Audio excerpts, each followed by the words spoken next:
Are the Kansas Jayhawks losing their mystique? I'm Pete Mundo. We're Heartland College Sports. We cover the Big 12, and we're glad you're here on the show as always. If you are new, make sure you're subscribed. We appreciate you doing that.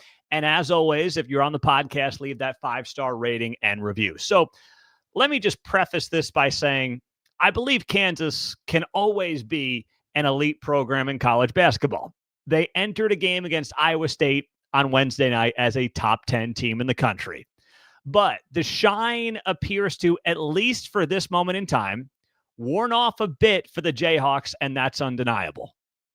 You saw them get blown out in Hilton Coliseum. Now, I know the final score was an 18-point spread, but it wasn't an 18-point game. Iowa State pulled away late and really put the cherry on top of that win over the Jayhawks on Wednesday night, 75-57. But KU used to go to Hilton and win. And Iowa State fans will be kicking themselves left and right. How did we lose this game? How does this happen? We can't beat KU. And now Iowa State has the upper hand. Iowa State is the confident team going into some of these games. And that's what I noticed on Wednesday night. The Big 12 is changing. Kansas has come back to the pack.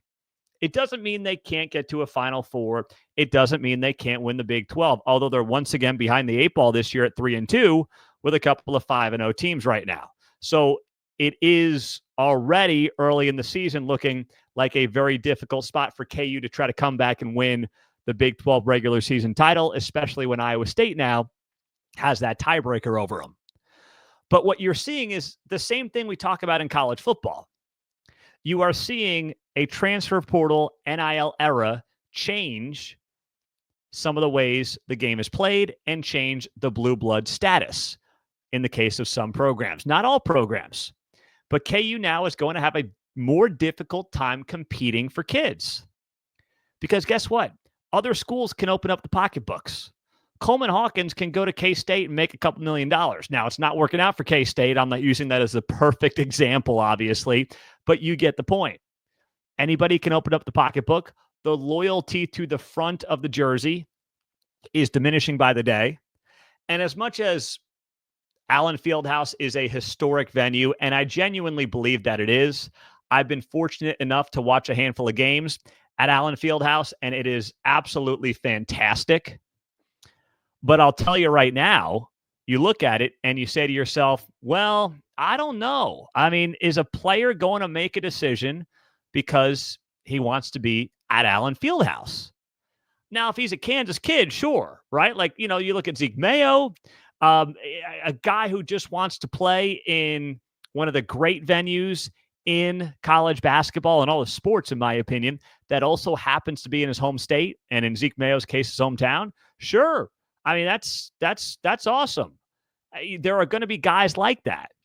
Christian Brown, another guy. He's from Kansas. I mean, he's going to have the upper hand going to a place like KU. But there are a lot of guys that are going to say, where can I get the bag? Where can I get paid? And yes, I want to win national championships, and winning is nice, but how much is winning really worth? How much is going to a place like KU ultimately worth to me? And yes, I'll get more exposure. And yes, I'll be in a position where I can, possibly play in a Final Four. But also, that stuff is now overblown. Every game's on TV. And on the flip side, KU's got games on ESPN Plus that I've been kind of scratching my head about. Like, wait, that game's on ESPN Plus? What's that all about? Like, there have been moments like that as well that have surprised me. So the days of these days have been gone for a while. The days of, I want to go to Kansas. And the reason I want to go to Kansas in part is because I get the most exposure. I get to be on TV. The scouts will see me, and that'll be good for me potentially getting to the NBA. You just don't have to do it anymore. And that's in part why I believe you're seeing some of these teams come back to the pack, and Kansas is one of them in basketball. Here's a great tidbit for you, a great stat for you that I saw on Wednesday night after KU lost. It came from a guy named Derek Johnson. He is the play-by-play guy at Baker Athletics in Kansas, and he does some local radio in Lawrence as well. Kansas has lost 41 games in the Bill Self era by 13 points or more. That's about 2 per season for Bill Self, where he's just had bad losses by 13 points or more. 12 of those losses have come in the last 2.5 years. They have been blown out more consistently over the last 2+ seasons than they have in Bill Self's first 18. That's not just like a bad week. That's not just a bad run. That is a changing of the guard. And it's not that Kansas can't win the Big 12 or won't be at the top of the Big 12 for the foreseeable future under Bill Self for at least as long as he's there. But teams are catching up. Iowa State is caught up. Houston, new to the league last year, is there. They've caught up. Arizona, we weren't sure about them, but they're off to a great start. They're 5-0. I mean, they were always going to be right up there. They had a weird non-conference, but I don't know if they've caught up, but they're there, right? Texas Tech, it can be in that conversation. Baylor's there, even though they're 3-2 to start conference play this year. I mean, those teams are right there. They're in the conversation. So they have closed the gap. And when you look at the Big 12 over the last few years, you're seeing it play out that way. Last year, KU went 10-8 in the Big 12. Houston went 15-3, right? Go back 2 years ago. KU wins the Big 12 over Texas only by, I want to say, a game. You go back 3 years ago. Kansas and Baylor tied at the top, 14-4. They shared the regular season title. You go back 2020, 2021, Baylor beats Kansas for the Big 12 title in the regular season. You got to go back to 2019, 2020, when I think KU would have played for a national championship. They were 28-3. They were 17-1 in the Big 12 that year. They were the number one team in the country going into March. That was the last time you can say, even though, yes, they've won a national championship since then, but you look at that stretch in particular, that was the stretch where KU was just totally on top. They just had an incredible run there. But now it's like, yes, can KU win the Big 12? Absolutely. No doubt about it. They can. But are they guaranteed it? Do you know they're going to be right there at the top at the very end? I don't think you can say that with confidence anymore. And this team in particular has been flawed. Bill Self's been trying to find that lineup that works. He's made some tweaks the last couple of weeks. You think that those have worked out pretty well, but then you watch Wednesday night and you say, okay, is it really working out well? And Hunter Dickinson looks like a guy who's regressed to me. I mean, he doesn't want to get down and dirty. He won't dive for balls. He doesn't box out. Like, what am I getting? At 7'1", what am I getting with this guy? It's a fair question to ask. But times are changing in college basketball, and that's the bigger part of this conversation. And you wonder if this team has a superstar. That's what I wonder when I watch it. So I don't know whether or not this team is built for that deep run. Now, Self may find the lineup that just works out well for him. But, Hunter Dickinson was supposed to be locked for an All-American, fifth-year senior, second year at Kansas. He just has not lived up to the expectations. Last year, you thought this guy could get 20 and 10 in his sleep. Now it seems rare for him. He just hasn't been nearly as dominant. And he's not Joel Embiid. He's not Thomas Robinson. He's just not of that ilk of the many top-tier big men that KU has had over the years. So, and Dwan Harris is not Frank Mason. Doesn't look like Devon Dotson or Devontae Graham. He's a fine point guard, but he's just not that All-American caliber that has led KU to so much success over the years, especially under Bill Self the last couple of decades. So now you look at the rest of the Big 12, and that's where you see teams who are ready to pounce. And that's what I'm seeing with three teams in particular. And you know the three teams that I'm talking about if you're a Big 12 basketball fan. It's Houston, it's Iowa State, and it's Arizona. These are teams who are blowing out. I mean, they are blowing out their opponents so far this season. It has been unbelievable to watch these teams play in the early Big 12 conference schedule. And it's not like they're doing it because they were expected to do it. Now, they were before the season, but then they each had their own troubles in the non-conference schedule. And you thought to yourself, well, maybe Arizona's not what we thought they were going to be. Well, apparently they were just saving it for conference play because Arizona looks tremendous. Houston's looking even better. I mean, Houston played a 15-point game against West Virginia the other night, and that was like the closest they played a conference game so far this year. And West Virginia was trying to make a run in that game, but they just couldn't. They didn't find that gear in the second half where they needed to make a run. They played them pretty well in the second half, but they had to make a big run, especially in the final 10 minutes, and it just never came, and then Houston pulled away late.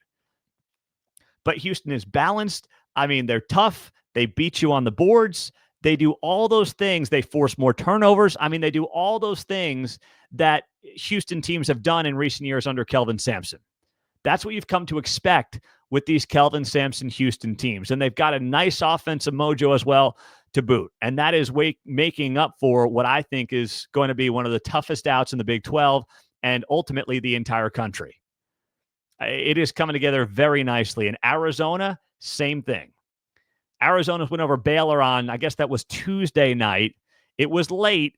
I don't love these 10 p.m. start times on Tuesday nights. You're killing me here, but I get it. ESPN wants them, to fill that late night TV slot. But man, it is tough for those of us not out west.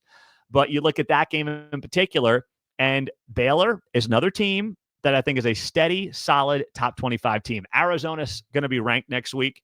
No doubt in my mind. They're 5-0 in the Big 12. I mean, what more do you want to see right now from this team? There's nothing more you should want to see from this team than what you're seeing. I mean, that's how good it's been. And even when Caleb Love doesn't have a great game, they're getting balanced scoring attacks around that team, and they're pretty deep as well. They're going a solid 8-9 deep. Really probably an 8 deep team in Arizona, but you got to like that if you're a Wildcats fan because you watch them in non-conference play, and you saw, some of the early season losses. And they were early season losses that at points didn't even feel competitive. Duke game, Wisconsin game. You're like, wait, hold on. We're a preseason top 10 team. What the heck's going on here? But now they've won 7 straight going into the weekend. And you've got to have a ton of confidence in Arizona if you're a Wildcats fan. And last but certainly not least, we talked about them earlier, is Iowa State. All right. Curtis Jones got the start on Wednesday night. And he dropped 20 in the first half. He had 25 for the game in the win over KU. But it really was at the end of the first half when, you had yourself a pretty close game in the first half. And Curtis Jones hits back-to-back three-pointers to stretch it from like a 4-point game to a 10-point game at halftime. And those three-pointers back-to-back in the final minute or so of the first half were enormous for Iowa State. I mean, that really gave them the confidence into that second half, and I thought was really what gave Iowa State that win. So he had a quieter second half, Curtis Jones, but he got the start, and he showed up in a big way, and that'll be one of those games that for him could end up defining his season because he needed that, the team needed that. And it is one of those things that, especially now that they're down a man, that they are going to have a guy like Curtis Jones step up for the next few weeks if they want to stay undefeated in the Big 12 and try to make that deep run going forward. So now you look to what's coming up for this team on Saturday, or these programs on Saturday, with where the standings are at. And we also, I believe we have a Sunday game this week. Yes, we do. We got TCU Baylor on Sunday at 4 o'clock on ESPN. Kind of random, but you've seen that the last couple of weeks. KU played UCF, two Sundays ago, I think it was. So this week, here's what you've got. You've got Houston at UCF on Saturday. You've got K-State KU at noon. So that one right there, Houston UCF could be sneaky in Orlando, but Houston's been on such a roll. I'm not going to really say it's going to be a game right now. I can't predict it. Or I'm not going to predict it as a close game. You've got the Sunflower Showdown on CBS, noon. And if you're a KU Chiefs fan or a K-State Chiefs fan, good news is, of course, the Chiefs are on at 3:30. So you're not going to be interrupting the Chiefs game to watch K-State at KU. But both those teams, in very different ways, really need the win. If K-State gets blown out by a KU team that doesn't look like it's been as good as it has been, and I know K-State fans are going to get even more fed up with this season. And if KU loses to a K-State team that is down in the dumps. It's going to get loud in Lawrence. Like nothing's going to happen. It's just going to get loud in a bad way. Arizona State's at Cincinnati, 2 1-4 teams that look like they're going nowhere fast. They each had pretty good starts to the year, but they have both disappointed big time in Big 12 play. So the loser of that game, I think you can put a nail in the coffin for the season. Arizona at Texas Tech, sneaky good game. No one's ranked. It's ESPN 2, 1 p.m. Central start. But both of these teams are saying, well, Arizona's certainly saying we're in the mix. Texas Tech almost upset Iowa State last week. They bounced back with the win at K-State. And they've got to be saying, can we get that big upset once again? We are at home again. Their schedule has been pretty favorable with their toughest games at home so far. They play Arizona on the road later this season. They get them at home on Saturday. You want to get a big upset win? You want to put yourself back into the conversation where you want to be atop the Big 12? Saturday would be a heck of a way to do it, but Arizona has been so good in these games so far. Colorado at Oklahoma State, hate to say it, meaningless game. Tickets are $3 I see on the secondary market. And then you've got Iowa State at West Virginia. Sneaky tough game for Iowa State. We know they're shorthanded. You get a huge feel-good win over KU at home. Now you go on the road to Morgantown. Tough place to play. Sneaky good West Virginia team this year. That has trap written all over it for Iowa State, coming off of the emotional win against Kansas. So watch it. It's a good game. You can't just say, oh, it's the number 2 team in the country against an unranked opponent. You just can't do that. And then you've got the Holy War. And I know those of us in Big 12 country are new to this whole Holy War thing. You are, I am, I get it. We're all in the same boat. But for those of us who are new to the Holy War, if football is any indication of what's to come, ESPN Plus on Saturday night, 8 p.m. Central Time, is going to be the place to be. That is going to be tremendous. So that's one of those things that you have to look at if you're a Big 12 fan. Don't just say, oh, it's BYU, Utah in basketball. Who cares? I'm going to be watching it. I'm going to the Chiefs game Saturday against the Texans. So I'll be home in time to plop myself on the couch and watch that BYU Utah Holy War in hoops and see what it's all about. And I hope that Utah fans show up pretty well. That could be a good scene. I don't know what to expect. I literally have no idea what to expect.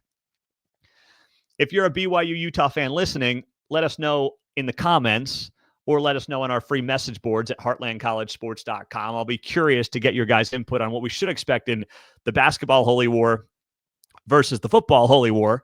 But either way, it's going to be a lot of fun as you start to see the separation around the Big 12 conference. And that's what's happening right now. You're seeing separation quickly atop the standings. But if those group of 3 and 2 teams, the Baylors, Texas Techs, UCFs, Kansas's, and West Virginia's, want to be in the mix, picking off one of these teams that's undefeated at some point is going to be key. And there's 2 matchups like that this weekend. There's 5-0 Houston against 3 and 2 UCF.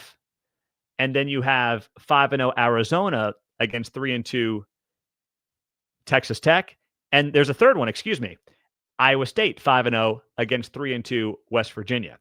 So there's a chance that these standings could really tighten up with the 5-0 teams each playing a 3 and 2 team in Big 12 play, which is going to make this very interesting going into Saturday. And then you've got Baylor TCU on Sunday. So let me know, by the way, if you want me to, we don't get the lines on the basketball games usually till late the night before. I don't know if they'll do full videos and podcasts on this, but if you want me to drop some pics like on Instagram or something, I can do some pics on Saturday morning on Instagram, either on, a reel, or I could put it up on the Instagram stories. Just find us at Heartland College Sports. Let me know if you'd want that. But we don't get the lines until the night before usually in college basketball. So I can't do them now, but I do want to get your feedback on that. So let me know in the comments. And we so appreciate you guys being here on Heartland College Sports. Thank you. Subscribe. Make sure you're a part of it. I'm Pete Mundo. We are Heartland College Sports. The website is heartlandcollegesports.com. Have a great rest of your day. We are going to be back very soon. That's why you've got to be subscribed at heartlandcollegesports.com. See you later.